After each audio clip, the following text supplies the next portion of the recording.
I would love nothing more than to be one of 68 quotes for that construction build, Mr. Builder. Welcome to Simplified Sparky Marketing. I received an amusing email in my inbox today in regards to a quotation. The quotation is as follows, and some of you Sydney-siders are probably after receiving this as well. So it is for Rooty Hill Childcare Centre. Such and such construction is currently procuring subcontractor and supplier packages for Rooty Hill Childcare Centre project, etc., etc. We invite your company to provide a quotation for your trade package. Please submit your pricing by Thursday, the 4th of the 9th, 2025. In bold, get that shit in quick or you may not get the job. This timeline will give us sufficient time to review your quote and adjust any items if required before finalisation. My God, I can't believe I've been selected for this. And this is what I'm going to get into. I remember getting the first few of these back in 2016, 2017. I just started the business and I'd say I was 2 or 3 months in, and one of these projects came into my inbox and I nearly had to get a pin to pop my head. It had swollen so much because I thought it was a bit of a big dog that a big company has reached out to me to tender for this enormous job that I can no way in fucking hell quote, not to mind actually do. It's funny because back then I presumed, maybe me and somebody else were going head to head for this prestigious job. It was actually going out to 50, 60 people, and the reason was to get ballparks. And this is what I don't like about builders is loyalty. And there are, I don't work for builders and I can't stand working for builders. But builders in general can be very nice people, salt of the earth, some of them. Well, some of them are horrible people, and I tended to work for the horrible people. And this is where loyalty goes down the drain of, if you're in with this builder, they're now seeking numerous quotes. They're not going off loyalty, they're going off price. And that's something that shits me with builders is all it takes is somebody that's keen and eager and wants to impress, and then they come in a little bit cheaper than you, or they want to quote against you and they know they're going in against you, so they do this first one a little bit cheaper.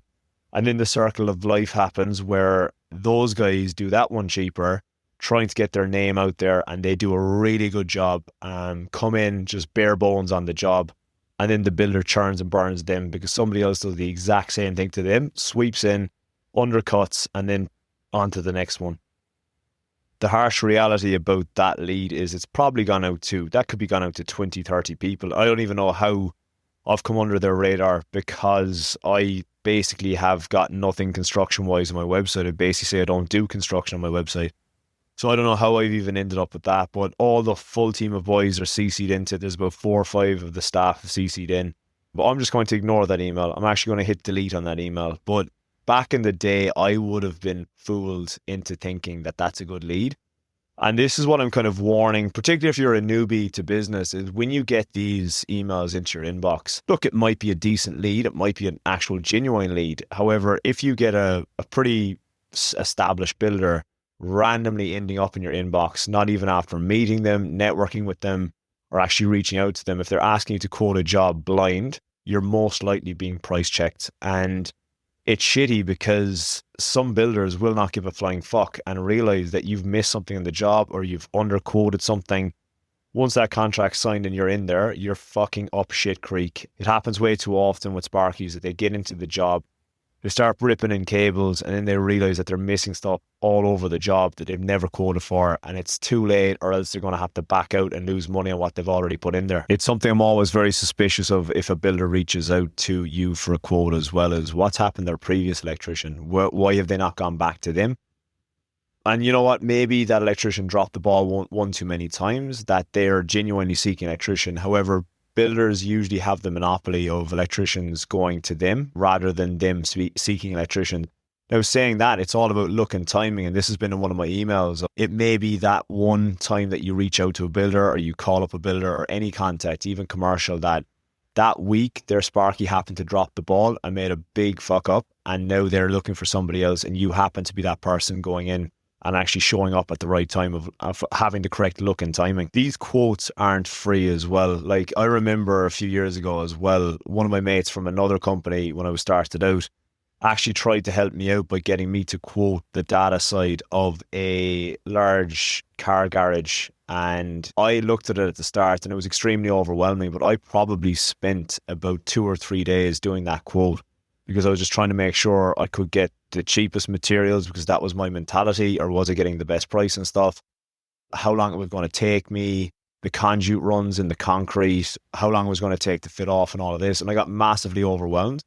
And I am so glad that I backed out of that job because I had such a bad gut feel about it that it wasn't going to work out. It was not only the materials and stuff. I think I came in at like maybe 50 grand or something like that. It was just shy of 50 grand. But I think they ended up doing it or getting a subby in to do it for like 40s or something like that, which I realized after it I was incredibly cheap. And that person that came in after me was extremely cheap. And in hindsight now, looking back at it, like I might have made maybe 10 grand on that job by the time that job dragged on, where it was located, going back and forth to the job, setting up all the tools, repacking up the tools, getting in, getting out, inductions, all that crap on that site. I just wouldn't have made money. This is something as well of people aren't aware of this until they're gone too far in. But when it comes to new builds and stuff like that as well for builders and even renos and bits and pieces, this is generally what happens if you're a one-man band doing construction. People wonder as well why they don't make money. So let's say hypothetically you're fitting off a room or you're roughing in a room, you're drilling out the joists, you're pulling in the cables, you're clipping the cables, snipping cables here, there and everywhere, tying them up, and the builder walks in and he's like, "Hey Alan, can we have a look at something over here?" And you go, "Okay, cool." You drop your pliers, all your tools. You go around the other end of the site with the builder and he speaks about something that's extremely unimportant, and he then tells you that he would like to move those cables from there to there for no apparent reason. So you're doing that off your own back, and you finish the conversation and you start heading back towards your tools in that room you're roughing in. Next thing, the client arrives and they have a chat for 10-15 minutes. Then they tell you about this light fitting. They don't have a picture of what they're describing it to you, but they want you to find that light fitting because you're an expert and you're an electrician and you know exactly what they're thinking in their mind.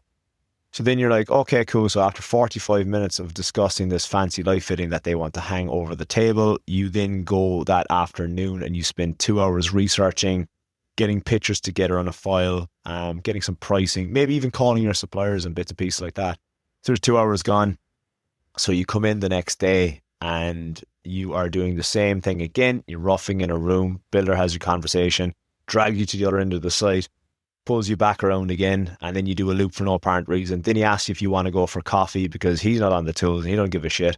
So you end up going for a coffee with the builder, and next thing that's a half an hour gone.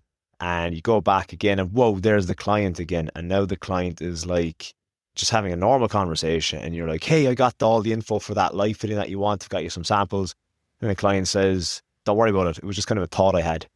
And then you start walking around the site again and the client points over at the PowerPoints you put into the corner, all the data stuff actually. You've run the entire home's data to this corner and the client tells you there's actually a door going there now and all those cables have to be moved to another room. That was basically my life in construction. And I don't know how anybody, I tip my hat. I have a friend since moved to another state, but he did all high-end new build, like swank work. And he absolutely bust his bollocks working for builders, like really high-end work and fancy products, pain in the ass stuff to install. And he did it all on his own. But he's since left the game of working for himself. He's moved to a project manager role because I reckon that stressed the fuck out of him. And it's like you can't sustain builder work as a one-man band profitably, in my opinion, because of the shit that I just described. It happens to everybody. Everybody gets drawn away from what they're meant to be doing, and it's just very, very inefficient. And this is where it's good to have an apprentice or have a tradesman and an apprentice that then you can go and chat shit with the builder, have your coffees, try to speak him around not moving cables, etc., while the boys are working. But if you're one man doing construction, it's way too hard to make money. It's already pretty cutthroat, but trying to make money as a one man with all of those distractions on site is way too fucking hard, in my opinion. And with those quotes as well, for instance, that quote from the start of the podcast, That could take you 2 or 3 days to quote as per the car garage that I did. And you're chasing suppliers for material and you're waiting to hear back. You put it all together, you submit it. And the shittiest thing in the world is you probably never hear back from that builder again. And it's very disheartening, but sometimes you have to learn shit the hard way, that you wasted time on that. I won't be doing that again. And hopefully this is what you'll take away from the podcast.